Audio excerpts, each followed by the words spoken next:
पिछले 5 सालों में क्या नहीं थी डबल इंजन की सरकार? थी ना? क्या हुआ? तेल भरना भूल गए शायद। गुरु नानक देव जी के वंशजों ने इसे, बाबा बेदी जी ने, बाबा रुद्रानंद जी की तप स्थली है ये, बाबा बालजी महाराज की तपोभूमि है। इस धरती ने, जिसे देवी देवताओं की, संतों की धरती कहते हैं, इस धरती ने आपको एक बहुत बड़ी परंपरा दी, सच्चाई को परखने की परंपरा। संत महात्मा क्या कहते थे कि अपनी जीवन की सच्चाई समझो, अपनी परिस्थितियों को समझो और सत्य के रास्ते पर चलो। यही आपकी पुरानी परंपरा है। जो गलत है, जो सच है, इन दोनों को पहचानने की परंपरा। तो आज ये मौका आ गया है, चुनाव है, लेकिन हर 5 साल चुनाव आता है। इस चुनाव में कौन सी बड़ी बात है? ये चुनाव आपका भविष्य तय करने वाला चुनाव है। आप यहां इतनी जोर से नारा दे रहे हैं, जब जब ओपीएस का नाम उठता है आप नारा देते हैं, आप तालियां बजाते हैं। क्यों? क्यों? क्योंकि ये आपकी मांग है, ये आपकी मांग है जो ठुकराई जा रही है। अगर ये कांग्रेस के प्रदेशों में ये मांग पूरी हो सकती है, अगर पुरानी पेंशन आपको मिल सकती है कांग्रेस के प्रदेशों में, तो बाकी प्रदेशों में क्यों नहीं मिल रही है? इस सच्चाई को समझिए। बीजेपी, भाजपा आपके प्रदेश में 5 साल से राज कर रही है।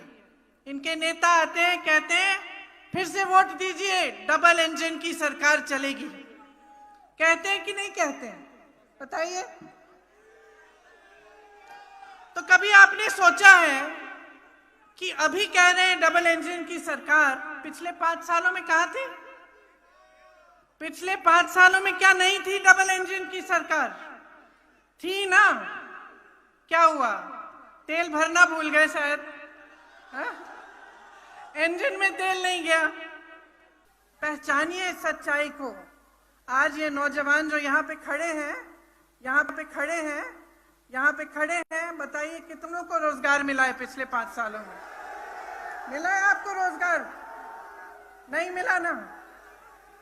तो सरकार का सबसे पहला कर्तव्य क्या होता है जनता के प्रति? सबसे पहला कर्तव्य क्या होता है जनता के प्रति? नौकरी सबसे बड़ा। क्यों? मेरी बहनें बैठी हुई हैं, आप अपने बच्चों की परवरिश क्यों करते हैं?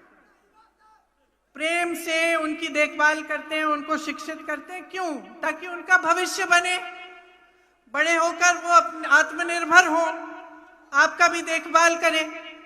इसीलिए ना, तो सरकार का क्या कर्तव्य बनता है आपके प्रति कि आपके जो बच्चे हैं, जिनकी आपने परवरिश की है, जिनको पढ़ाया लिखाया है, उनको आगे बढ़ाएं, उनका भविष्य बनाएं। लेकिन ये भाजपा की सरकार जो 5 सालों के लिए यहां चल रही है, केंद्र में भी है, तमाम साधन है इनके पास, लेकिन इनके राज्य में 63,000 पद खाली हैं, 63,000 रोजगार नौकरियां खाली हैं। यहाँ इसी सभा में हजारों युवा मुझे दिख रहे हैं जिनको रोजगार नहीं मिला। क्यों नहीं दिया आपको? खाली क्यों रखे हैं ये पद? जब कांग्रेस कहती है कि पहली मंत्रिमंडल की मीटिंग में ही हम 1 लाख रोजगार देने के लिए हम निर्णय लेंगे, तो इनके नेता क्या कहते हैं? कहते हैं कि ये हो ही नहीं सकता, हो ही नहीं सकता। अच्छा, तो फिर छत्तीसगढ़ में कांग्रेस की सरकार ने कैसे कर डाला? आज छत्तीसगढ़ में सबसे कम बेरोजगारी की दर है। कैसे? क्योंकि हमारी सरकार ने 5 लाख रोजगार दिए 3 सालों में।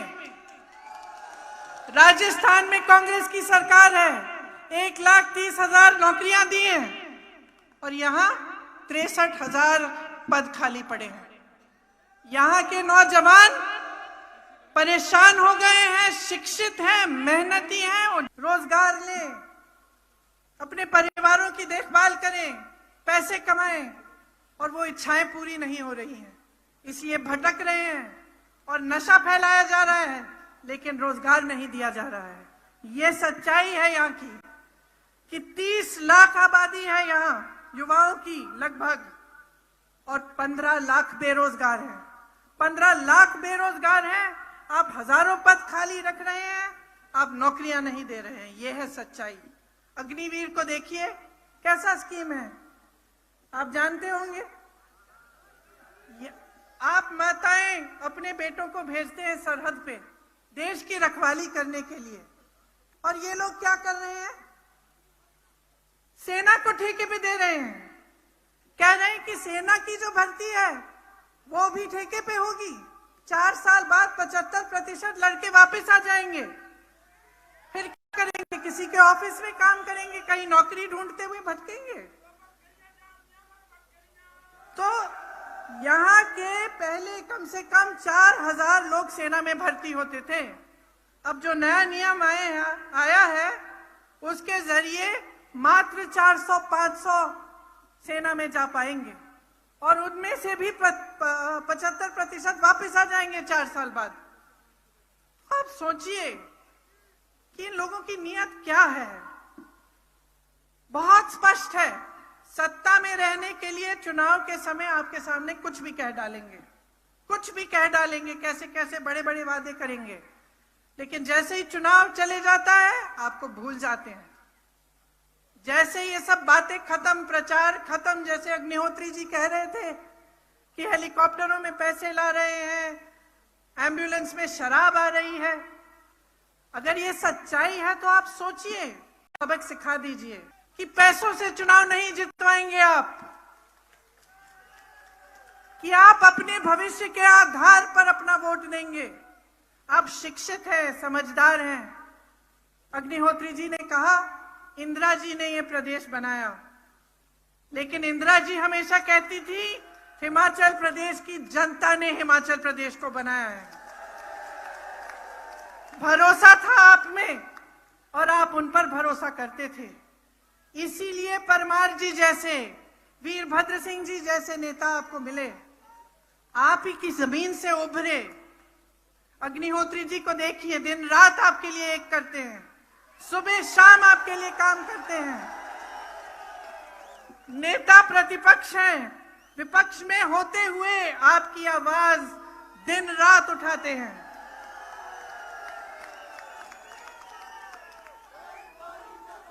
और भाजपा के नेताओं को देखिए, यहां इस धरती पर आकर क्या कहते हैं, झूठे वादे करते हैं और आपसे कहते हैं कि दवाई बार बार बदलने से बीमारी नहीं छूटती। कौन बीमार है भाई? बीमार हो क्या? हिमाचल प्रदेश बीमार है क्या? हिमाचल प्रदेश की जनता बीमार है? देखिए किस नजरिए से आपको देखा जा रहा है, कि आपको बताया जा रहा है कि बीमार हो, दवाई बदलते मत रहो, वही पुरानी दवाई खाते जाओ।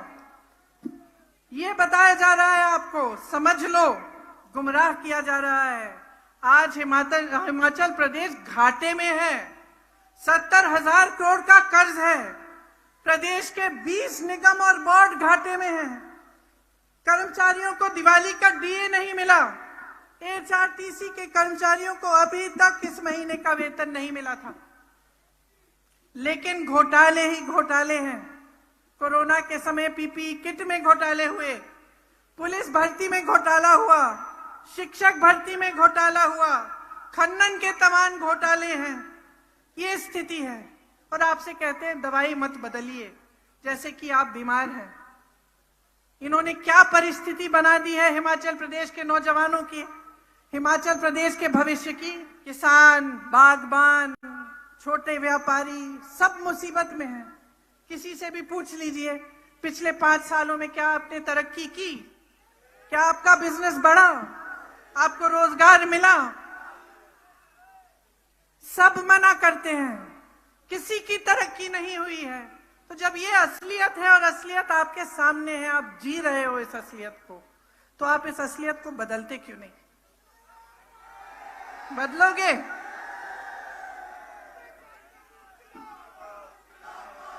ये प्रदेश आपने बनाया है, आपने बनाया अपनी मेहनत से। यहाँ तमाम बच्चे शिक्षित हैं, महिलाएं शिक्षित हैं, आगे बढ़ना चाहती हैं, युवा आगे बढ़ना चाहते हैं, लेकिन इन लोगों ने गलत निर्णय लेकर इस प्रदेश को बिगाड़ने के अलावा कुछ ठोस काम नहीं किया है। डबल इंजन की सिर्फ बातें हैं, आगे बढ़ाने की कोई बात नहीं है।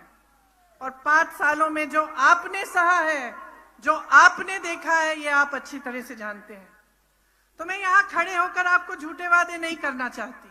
मैं आपको सिर्फ एक चीज कहना चाहती हूँ, अपने अनुभव पर उतरो। आपने क्या देखा है 5 सालों में? क्या आपने ऐसे नेता देखे हैं कि आपके घर आके आपकी परेशानियों को समझे? आप ओपीएस ओपीएस ओपीएस चिल्ला चिल्ला कर थक गए, किसी ने सुनवाई की आपकी? ये कितनी गहरी समस्या है, मैं जानती हूं। उत्तर प्रदेश में काम करती हूं कि जीवन भर आपको पेंशन मिलेगा, आपकी सुरक्षा होगी, वरना आप प्राइवेट में ले लेते। तो जब इतनी गहरी समस्या है, आप 5 सालों से कह रहे हैं, 10 सालों से कह रहे हैं, कोई सुन नहीं रहा है। ये स्थिति है। क्या मिला आपको? हाँ, ये सच है कि बड़े बड़े हिमाचल से बड़े बड़े नेता बने भाजपा में, अपनी तरक्की की। क्या प्रदेश की तरक्की की? आज अगर फसल का दाम किसान मांगता है हिमाचल का, उसको मिलता है? कौन तय कर रहा है? कौन तय कर रहा है फसल का दाम? बड़े बड़े उद्योगपति। मैंने कहा सारा देश का तेल उनके इंजन में जा रहा है। रोजगार कहां से आते हैं?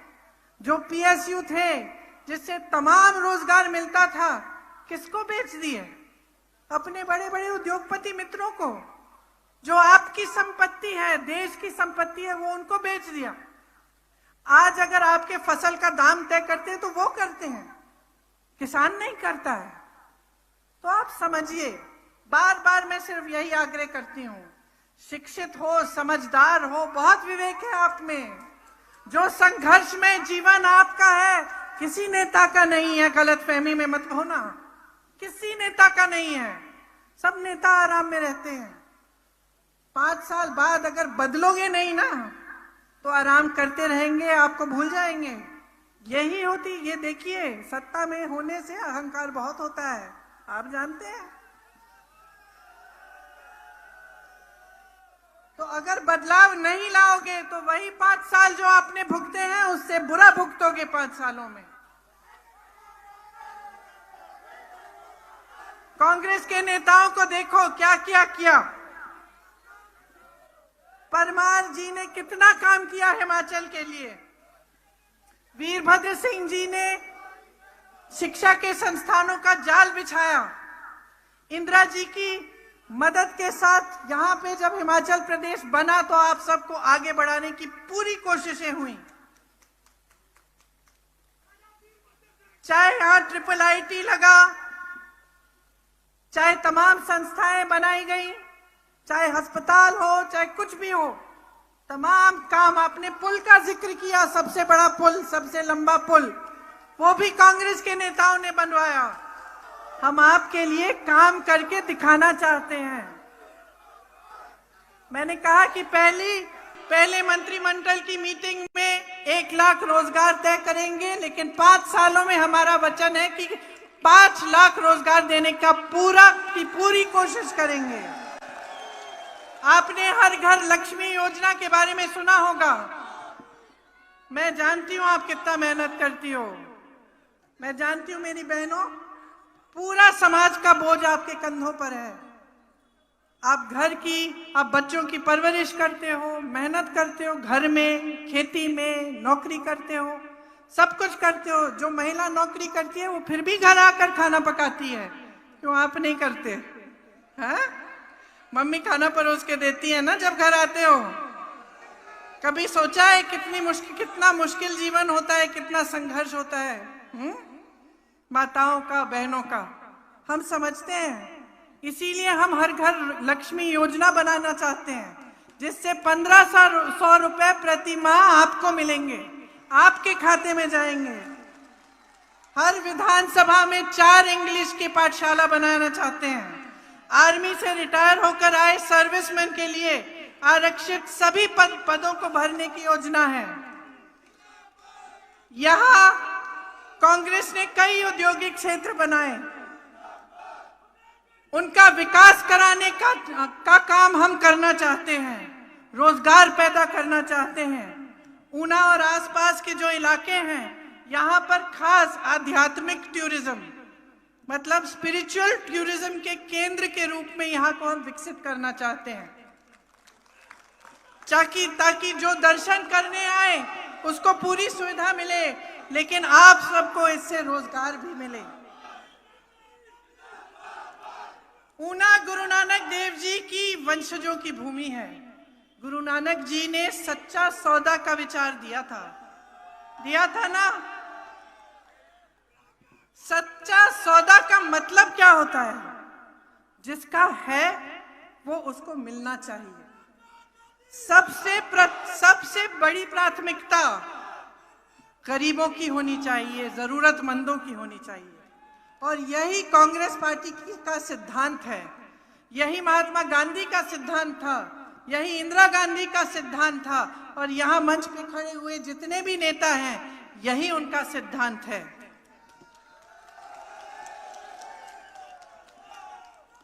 यहाँ पे जितने भी कार्य किए गए इसी सिद्धांत के जरिए किए गए।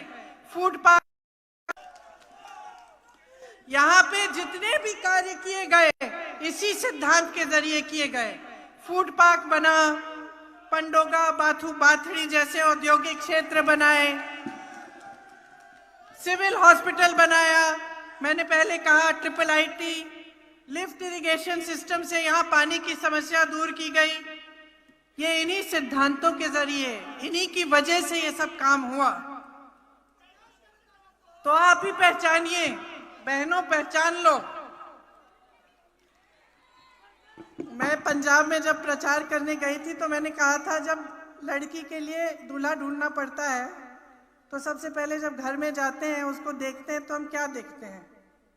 उसकी नीयत क्या है? अच्छा लड़का है, सही नीयत है कि नहीं, यही देखते हैं ना। तो इसी तरह से अपने नेताओं में और अब जो जितने भी राजनीतिक दल हैं उनमें पहले नीयत देखिए, नीयत क्या है।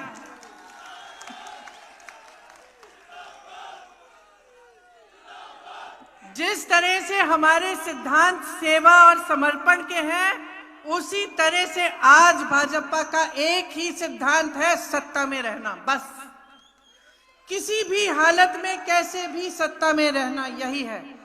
और सत्ता में रहकर जनता को, गरीबों को, जरूरतमंदों को, मिडिल क्लास को भूल जाना, अपने बड़े बड़े उद्योगपति मित्रों को सिर्फ आगे बढ़ाना, उनको विकसित करना। तो ये सारी सच्चाई आपके सामने है। आपको रोजगार देने वाली सरकार चाहिए या रोजगार छीनने वाली चाहिए? रोजगार देने वाली चाहिए, हाँ या ना? पुरानी पेंशन देने वाली सरकार चाहिए या लेने वाली सरकार चाहिए? महंगाई घटाने वाली सरकार चाहिए या महंगाई बढ़ाने वाली सरकार चाहिए? आपको ऐसी सरकार चाहिए जो आपकी कमर तोड़े, जीएसटी थोपे आप पर, या आपको राहत दे, आपको मदद करे? जो कांग्रेस के नेता कहते हैं, ज्यादातर करके दिखाते हैं। यहाँ बघेल जी खड़े हैं, इनके प्रदेश में जैसे मैंने कहा पुराना पेंशन आज लागू है। इस आधार पर कह रहे हैं हम 5 लाख रोजगार दिलवाए हैं। इस आधार पर हम कह रहे हैं कि हम हिमाचल प्रदेश में भी देंगे।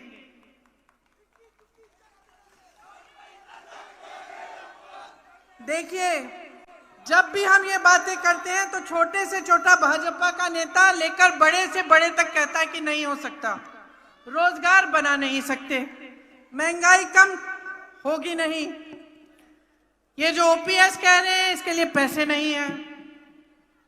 तो भैया अगर कुछ नहीं कर सकते तो सत्ता में क्यों आए? ना आए, फिर फायदा क्या है आपके लिए? अगर ये आपको रोजगार नहीं दे सकते, अपना आपका भविष्य नहीं बना सकते, यहाँ बैठे नौजवानों की मदद नहीं कर सके, इनको विकसित नहीं कर सकते, सड़कें नहीं बनाएंगे, ओपीएस नहीं दिलवा सकते, महंगाई घटा नहीं सकते, तो फिर किस काम के हैं? किस काम के हैं बताइए? फिर इनकी फोटो पोस्टर पे छाप लीजिए, वोट कांग्रेस को दीजिए और खदेड़ दीजिए इनको। बताइए, इस चुनाव में क्या कांग्रेस आ रही है कि नहीं? मेरे साथ कहिए, आ रही है, आ रही है, आ रही है। और इस बार अपने लिए वोट दो, सोच समझकर, अपने विवेक से, अपने भविष्य के लिए, अपने बच्चों के भविष्य के लिए अपने लिए वोट दो। किसी की बातों में गुमराह मत होना। अपने भविष्य को बनाने के लिए, रोजगार दिलवाने के लिए, महंगाई घटाने के लिए, ओपीएस लागू करने के लिए, 1500 रुपए हर माह पाने के लिए वोट दो अपना। कांग्रेस को जिताओ, हिमाचल प्रदेश को जिताओ। जय हिमाचल, जय हिंद, जय हिंद, जय हिंद। धन्यवाद।